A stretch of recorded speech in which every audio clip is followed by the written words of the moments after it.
हमारी पहली company list हुई थी जनवरी 93 में। तब से आज की तारीख में आज जनवरी 25 है, तो share holders have always been kind with us. कई लोग मेरे से एग्री नहीं करेंगे, मैं खुद एक यूएस सिटीजन, फिर भी मैं आज इंडिया में बिजनेस कर रहा हूं। तब हमारी मार्केट कैप 5 करोड़ से आज ग्रुप की मार्केट कैप 2500 करोड़ के करीब आया है। वो 32 साल में मैं इतना सीखा हूँ, समझा हूँ और इंडिया में बिजनेस करने के लिए जाना है।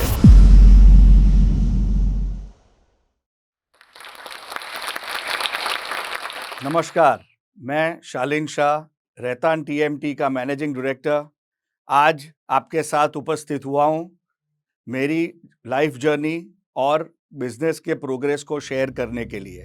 सर, हमारी ऑडियंस को शुरुआत से बताएं कि आप इस बिजनेस में कैसे आए। शुरुआत से मैं बात करूं तो मैं बिजनेस में ज्वाइन हुआ 1993 से। किस तरह ज्वाइन हुआ वो भी एक स्टोरी है। पढ़ रहा था, अपनी इंजीनियरिंग कंप्लीट कर रहा था और अनफॉर्चुनेटली पिताजी की तबीयत बिगड़ गई। उनको एक मैसिव हार्ट अटैक आ गया, तो न चाहते हुए भी बिजनेस में ज्वाइन होना पड़ा। 1 साल इंजीनियरिंग और ऑफिस दोनों संभाले। बिजनेस में आगे बढ़ने का एक अच्छा वो 1 साल ट्रेनिंग मुझे मिला। फिर हर एक युवा के मन में होता है, every young person would think कि भाई मैं आगे पढ़ूं। मेरा भी वही सपना था कि मैं अमेरिका जाके मास्टर्स करूं, एमबीए करूं। फिर पिताजी ने एक दिन मुझे बिठाया कि तू ऑलरेडी बिजनेस में ज्वाइन हो चुका है, तू अच्छे से संभाल रहा है, तो क्यों ना कंटिन्यू कर। तभी एक विद्वान मित्र मेरे पिताजी के थे, उन्होंने एक सेंटेंस जो बोला वो आज तक मेरे दिमाग में चल रहा है। उन्होंने ऐसा बोला कि इंग्लिश में बोला था कि why don't you hire 20 MBAs instead of becoming one. वो मेरे दिमाग में इतना घर कर गया। और उन्होंने एक लास्ट सेंटेंस ये भी बोला कि जो ट्रेनिंग तेरे पिताजी तुझे देंगे वो कोई और बिजनेस स्कूल तुझे नहीं दे पाएंगे। और जैसे इंग्लिश में बोलते हैं, द रेस्ट इज हिस्ट्री। मैं ज्वाइन हुआ बिजनेस में। स्टील इंडस्ट्री में हम ऑलरेडी थे, उसको आगे बढ़ाया। काफ़ी चैलेंजेस आई। 90s का दौर स्टील के लिए हम बोल सकते हैं कि सबसे बुरा टाइम था, लेट 90s। उसी टाइम में बिजनेस में फुल फ्लेज एंटर हुआ।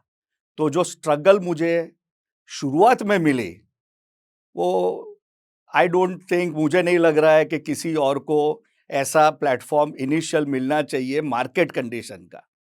फिर भी उस वक्त टेक्नोलॉजी का भी इतना नहीं था। हम सीटीडी बार्स बना रहे थे। आज किसी को आप पूछो कि सीटीडी बार्स क्या होता है तो किसी को पता भी नहीं होगा। वो कॉम्प्रेस्ड ट्विस्टेड डिफॉर्म्ड बार्स, जिसकी जगह आज टीएमटी ने ले लिया है। तो मैं ऐसा कह सकता हूं कि मेरी लाइफ जर्नी सीटीडी बार से टीएमटी बार्स का जो ट्रांसफॉर्मेशन है वो मेरी लाइफ जर्नी है। सर, जैसा आपने बताया कि सीटीडी बार से टीएमटी बार तक की आपकी जर्नी रही है, तो जब आप बिजनेस ज्वाइन कर रहे थे तो उस वक्त आप किन चीजों का ध्यान रख रहे थे जिस वजह से आप इस मुकाम तक पहुंच पाए? वो मैनुअल मिल था कि मजदूर गरम इंगट या बिलेट जो हमारा रॉ मटेरियल होता है वो लेके मिल में डाले टोंग से, और फिर इस तरह का प्रोडक्शन चल रहा था। उससे हमने अभी फुली ऑटोमेटिक रोलिंग मिल बना दिया है और उसमें एक भी आदमी को गरम लोहे को छूने की भी ज़रूरत नहीं होती है। फुली और ऑटोमेटिक टीएमटी जो जो ग्रेड हमारा मेन इसमें होता है, ग्रेड जो हम अभी FE 500 BIS सर्टिफाइड जो ग्रेड दे रहे हैं वो टोटली कंप्यूटराइज्ड हमने अभी किया है विद द लेटेस्ट टेक्नोलॉजी। तो क्वालिटी में हम कोई भी कॉम्प्रोमाइज़ नहीं कर रहे हैं। हमारी जो फैक्ट्री है जो वो है कड़ी है, महसाणा डिस्ट्रिक्ट में, अहमदाबाद से तकरीबन 50 किलोमीटर, 15,000 स्क्वायर यार्ड का बड़ा लैंड है और पूरी मिल वहाँ स्टेशनड है। पूरा लेबर क्वार्टर्स भी टोटली इन हाउस है। 150 से 200 लेबर आज की तारीख में वहाँ काम करते हैं, रहते हैं। पूरा एक फैमिली की तरह उनको वहाँ सब ऑल फैसिलिटीज़ सब कुछ वहाँ मिलता है। और वो लोग भी मैं तो वो अपना फैमिली ही मानता हूँ। वो जो लेबर्स हैं इतने सालों से, इवन जब कोविड भी था तब भी ये लोग अपने स्टेट्स, अपने गांव नहीं गए थे, सब हमारे वहीं थे और सबका हमने पूरा ख्याल रखा था। आज की तारीख में वो लोग भी ये याद करके अपनी खुद की मिल हो इस तरह हमारे साथ काम कर रहे हैं और हमारी सक्सेस स्टोरी में साथ जुड़े हुए हैं। आगे हमारा जो बेसिकली जो रॉ मटेरियल है, इंगट्स और बिलेट्स, वो हम लोकली प्रोक्योर करते हैं। और हमारा जो फिनिश प्रोडक्ट है टीएमटी बार्स, वो पूरे गुजरात में हमारा पूरा डिस्ट्रीब्यूशन नेटवर्क है। तकरीबन 200 डीलर डिस्ट्रीब्यूटर का नेटवर्क है। और आज की तारीख में मैं आपको बताऊं कि जो जिस तरह से इंफ्रास्ट्रक्चर डेवलपमेंट अभी हो रहा है इंडिया में, गुजरात में भी, गुजरात उसमें से नंबर 1 या नंबर 2 पे है। तो स्टील की डिमांड, टीएमटी की डिमांड इतनी है कि वैसे तो हमको मार्केटिंग करने की ज़रूरत पड़ती नहीं है, मगर फिर भी क्वालिटी और जो हमारा नेटवर्क है उसके लिए हम कंपनी को ऑर्डर्स, प्री ऑर्डर्स इतने मिल रहे हैं कि कंपनी को आगे की हमारी ऑर्डर बुक इतनी अभी फुल है कि अगले 6 महीने 12 महीने तक तो हमको कोई मार्केटिंग में आगे कुछ करने की ज़रूरत नहीं है। ऐसा माहौल अभी स्टील इंडस्ट्री का पर्टिकुलरली गुजरात में और इंडिया में है। आपने अपनी कंपनीज का रिसर्च या अपने प्रोडक्ट की क्वालिटी और तमाम डेवलपमेंट कैसे मेंटेन की है, और आगे कितनी कैपेसिटी टन में आप मैन्युफैक्चरिंग का सोच रहे हैं? नेक्स्ट आगे जो हम कर रहे हैं, डेवलप R&D जो कर रहे हैं क्वालिटी कंट्रोल के लिए, पूरा लेबोरेटरी पूरा खड़ा किया है। जो कोई भी हमारा प्रोडक्ट, रॉ मटेरियल हो या फिनिश प्रोडक्ट, उसको हर एक को टेस्टिंग करने के बाद ही, क्वालिटी कंट्रोल का सर्टिफिकेशन होने के बाद ही हमारे वहाँ से हमारा फिनिश प्रोडक्ट डिस्पैच होता है। क्योंकि स्टील और टीएमटी बार्स को क्वालिटी कंट्रोल का मेजर उसका मेजर वो फैक्टर होता है क्वालिटी कंट्रोल। तो वो हम उसमें कोई कॉम्प्रोमाइज़ नहीं करते हैं। वो पूरा डेवलपमेंट नया हमने किया, आगे भी हम कर रहे हैं, 550D का कर रहे हैं। और आगे का आज की तारीख में जो हम तकरीबन 125 टन्स बना रहे हैं, वो मेरा टारगेट, हमारा टारगेट है कि उसको अगले 3 साल में हम उसको मिनिमम उसको डबल या डबल से ज़्यादा कर ले, तो हम 3 लाख टन पर एनम की कैपेसिटी में टारगेट है बाय 2026 आ जाए। तो रैतान टीएमटी जो आज एक स्टेट प्लेयर की हैसियत से जाना जाता है, वो एक नेशनल प्लेयर के हैसियत से बाहर आए, वो हमारा टारगेट है। सर, आपकी कंपनी का आईपीओ कब लिस्ट हुआ था और कितने मार्केट कैप पर हुआ था? इसके साथ ही आप हमें ये बताएं कि अभी प्रेजेंट में ये कितने कैप पर है और आने वाले समय में आपके क्या प्रेडिक्शंस हैं इसको लेकर? रैतान टीएमटी का आईपीओ अगस्त 2022 में आया ऑन द एसएमई प्लेटफॉर्म। आज की तारीख में वो मेन बोर्ड पर माइग्रेट भी हो चुकी है। और जब लेके आए थे तब 70 करोड़ का मार्केट कैप से लिस्ट हुआ।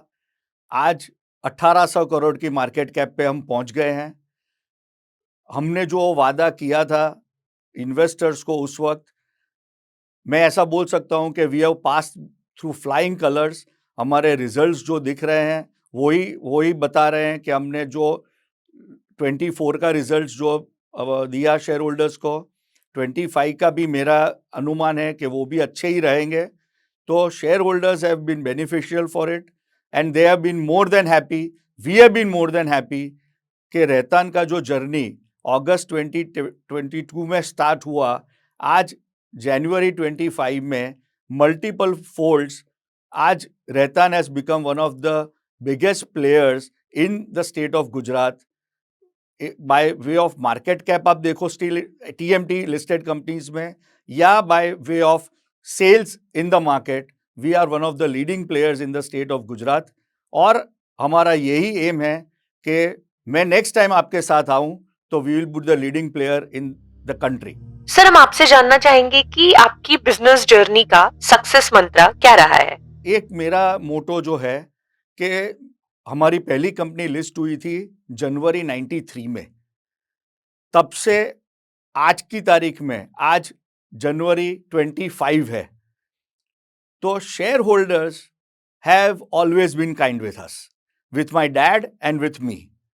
तो हम जब भी गए हैं कोई भी प्रोजेक्ट लेके कि कोई भी फंड रेजिंग के लिए, तो शेयर होल्डर्स ने हमको बहुत प्रेम दिया है, बहुत, वो क्या बोलते हैं कि दे हैव ऑलवेज ट्रस्टेड अस, हमारे ग्रुप पे पूरा विश्वास रखा है। और मैं ये भी कह सकता हूं कि उन्होंने काफी अच्छा रिटर्न भी पाया है। They have been happy investors with our group since 1993 to January 2025।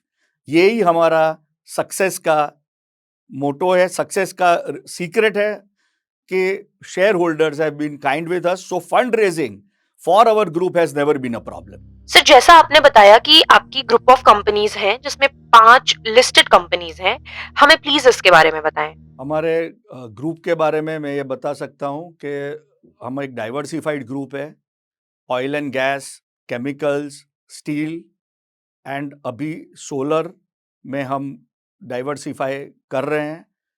Total 5 companies की, all other companies are listed on the stock exchange and fortunately मैं ये बता सकता हूँ कि मैं ये ग्रुप का मैनेजिंग डायरेक्टर हूँ, हैंडल्ड थ्रू माय टीम। हमारी टीम बहुत बढ़िया टीम है, डाइवर्सिफाइड लोग हैं, टेक्निकल पीपल है, फाइनेंस के लोग हैं, वो सब रिपोर्ट करते हैं मुझे। मैं एक चीज़ बता सकता हूँ कि 5 कंपनीज को मैनेज करना ऑब्वियसली इजी नहीं है, मगर आज की तारीख में जो बिजनेस का एक एटमॉस्फेयर है, उसमें अगर कोई भी यंग एंटरप्रेन्योर ये साहस करना चाहता है, तो अगर वो टीम अच्छी बिल्ड करता है, कि उनके साथ लोग बिल्ड करते हैं, वन मैन शो कभी भी नहीं हो सकता है। आप कहीं कोई भी फील्ड में चले जाओ, आप क्रिकेट की टीम देख लो या पॉलिटिकल पार्टी देख लो, वन मैन शो नहीं चलता है। वैसे ही बिजनेस में है कि पूरी टीम को साथ लेके अगर आप चलोगे तो सक्सेस 100% आएगा। और वही थीम पे मैं चल रहा हूं। मैं ऐसा नहीं बोल रहा हूं कि 100% सक्सेस मिल गया है, मगर उस लैडर पे, उस सीढ़ी पे मैं आगे बढ़ रहा हूं। मैं ये 100% कह सकता हूं, आज की तारीख में मैं बिजनेस में तकरीबन, आज मेरे ऐसा 32 साल हो गए हैं। वो 32 साल में मैं इतना सीखा हूँ, समझा हूँ, और इंडिया में बिजनेस करने के लिए जाना है कि टीम अच्छी रखो, टीम को साथ में लेके चलो, अच्छे लोग आपके साथ जुड़ जाएंगे और सक्सेस 100% मिलेगा। ये मेरा थीम है, मेरा जो ग्रुप है उस हिसाब से ही चल रहे हैं और आगे बढ़ेंगे, ये मेरा पूरा विश्वास है। सर, अंत में हम चाहेंगे कि आप हमारी जोश टॉक्स की ऑडियंस को अपने इस लंबे अनुभव के आधार पर कुछ मैसेज दें, कुछ मोटिवेशन दें। तो मैं ऐसा बोल सकता हूं कि आज की तारीख में जो स्ट्रगल्स इनिशियल हमने किया, मेरे पिताजी का जो ट्रेनिंग था और मेरी जो मेहनत थी, मैं बोल सकता हूं, and that too India growth story ने उसका बहुत बड़ा साथ दिया है।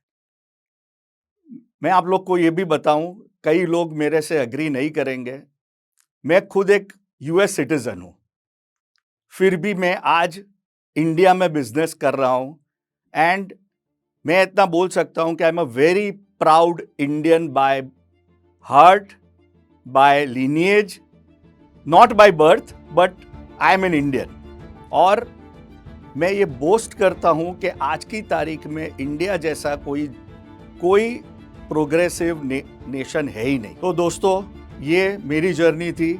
मैं 93 में जब बिजनेस में आया, तब हमारी मार्केट कैप 5 करोड़ से आज ग्रुप की मार्केट कैप 2500 करोड़ के करीब आया है।